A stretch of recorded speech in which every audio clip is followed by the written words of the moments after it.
BismillahirRahmanirRahim. I don't think that the two, they are mutually exclusive. Because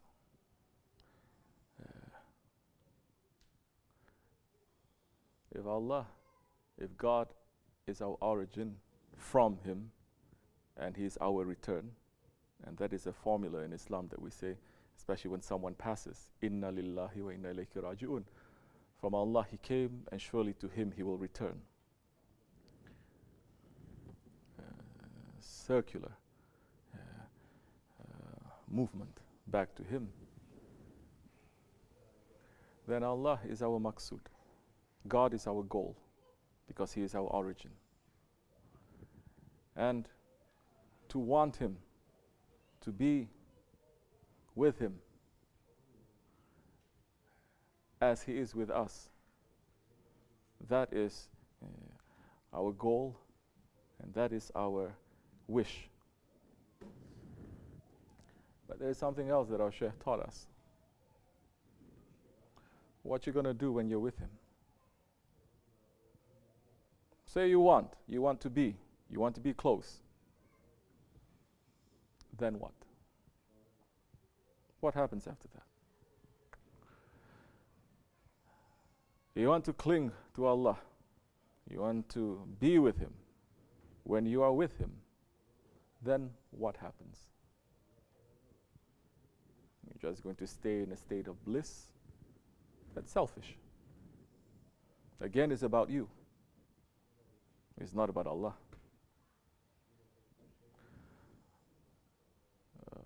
We are, as in our tradition, we are desirous to return to Him, because He is our origin.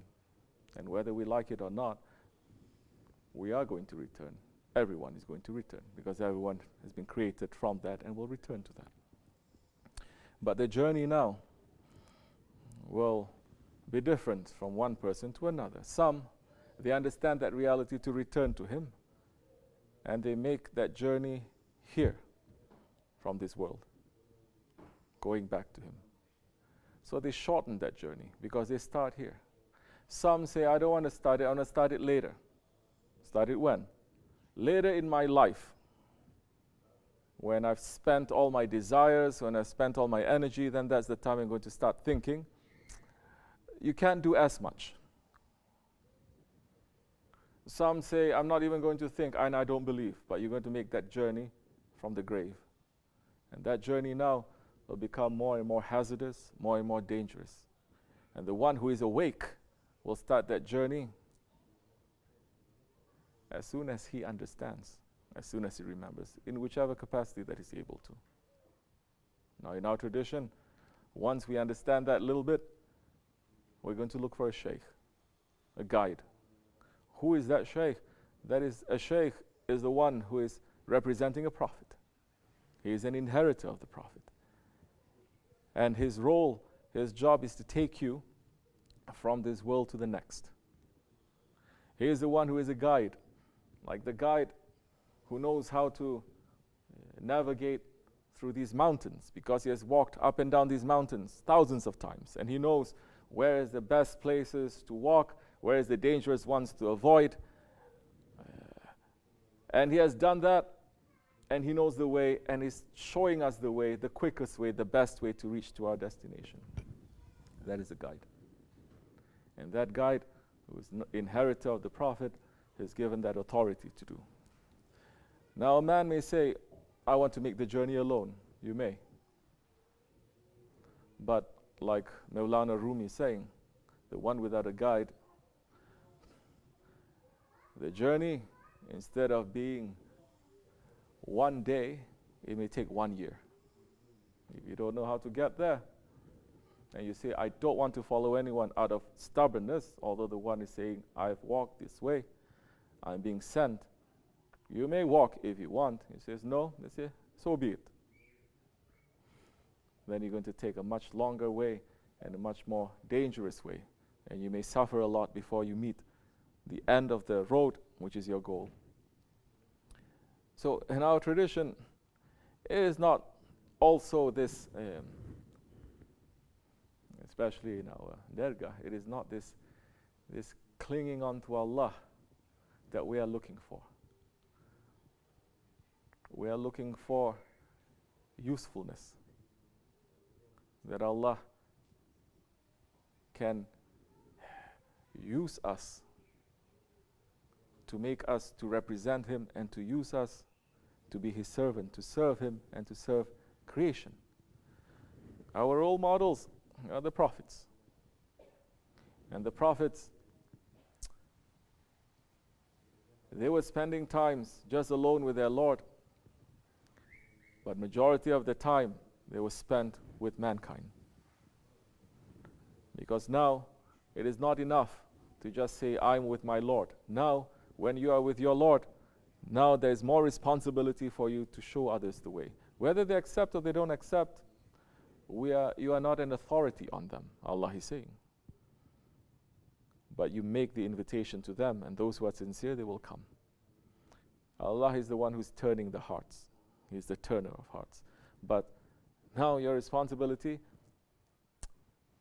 is not just to be okay and to be accepting everything, or to cling on to Allah and to be desirous of that. You go one step higher and to say, how can I be useful to my Allah, to God? How can I serve Him? No longer we are just in this situation where Allah is going to serve us. So, but of course, when you reach to that station where you are a servant of Allah and you serve His creation, you also come to the situation where you will know that certain things, it is the will of Allah, and you're accepting. And certain things, you understand there is the will of Allah, but others are using their own will, or shaitanic will, or egoistic will, that is not according to the will of Allah.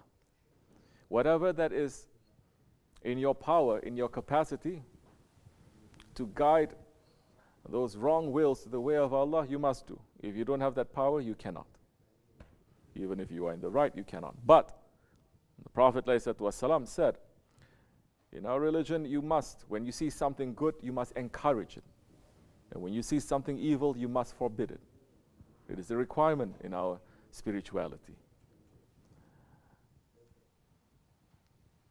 And the Prophet said, when you see something evil, first, you must correct it. If you cannot correct it with your hands, correct it with your tongue. If you cannot correct it with your tongue, then at least you have to correct it in your heart. So now, like I said, people then must know where their stations are, what is it that they can do and what they cannot do. Because not everything is given to everyone.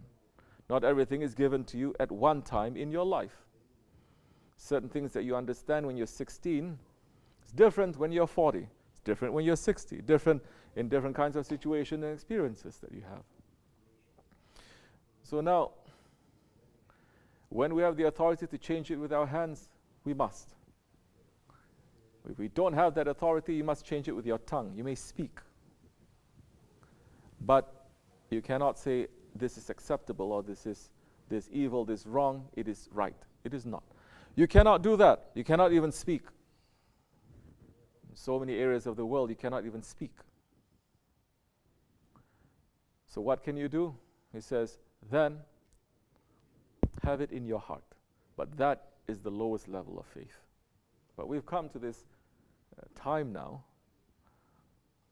that in Islam, in Tariqat, in Sufism, that is also current in so many other belief systems, they're saying we're living now in the time of the Ahir Zaman, in the end of times, in the darkest of times, in the, some saying is Kali Yuga, darkest of times.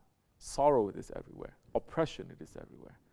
And if we read what the Prophet Muhammad ﷺ has said about the signs of the last days, we say it is all fulfilled. And it is not something that we say, oh, this was done 500 years ago also, or 1,000 years also. No. We see it being done only now at such a widespread way that majority they are following in the wrong way. We're trying to pull ourselves back from all of that. So now, we want to be useful. We want our Lord always to be pleased with us.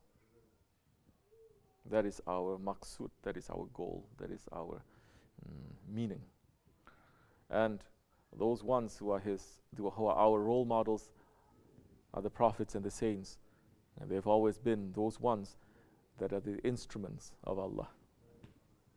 Inshallah, one day we will be. This much we can say. Assalamu alaikum. Any questions we have? Anything else? BismillahirRahmanirRahim.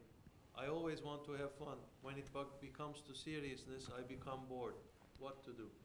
You must have fun 24 hours.